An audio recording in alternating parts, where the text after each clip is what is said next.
Okay, നമ്മൾ ഈ പറഞ്ഞ ഡി ആൻഡ് എഫ് ബ്ലോക്കിൻ്റെ എത്രാമത്തെ പാർട്ടോളി സെക്കൻഡ് പാർട്ടായിരിക്കണം. ഇതാണ് പാർട്ട് 2.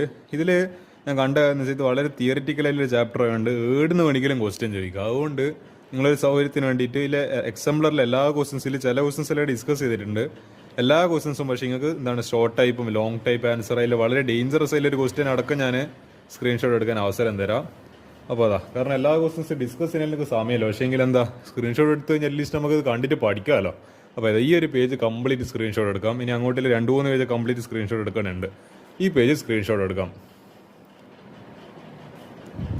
ഈ ഒരു പേജ് കംപ്ലീറ്റ് സ്ക്രീൻഷോട്ട് എടുക്കാവുന്നതാണ്. ഈ ക്വസ്റ്റ്യൻ നിങ്ങൾ 12ാമത്തെ ക്വസ്റ്റ്യൻ കുറച്ച് ശ്രദ്ധിച്ചിട്ട് ചെയ്യാം. സ്ക്രീൻഷോട്ട് എടുക്കാം. ഇതാ ലോങ് ടൈം എത്തുമ്പോഴാണ് ക്വസ്റ്റ്യൻ കുറച്ചും കൂടി ഡിഫിക്കൽട്ട് ആവുന്നത്. ഇത് കംപ്ലീറ്റ് സ്ക്രീൻഷോട്ട് എടുക്കാം. ഇത് കുറച്ച് 17ാമത്തെ കുറച്ച് ശ്രദ്ധിച്ച് ചെയ്യണം. കുറച്ച് അധികം പണിയുണ്ട് ഇത്.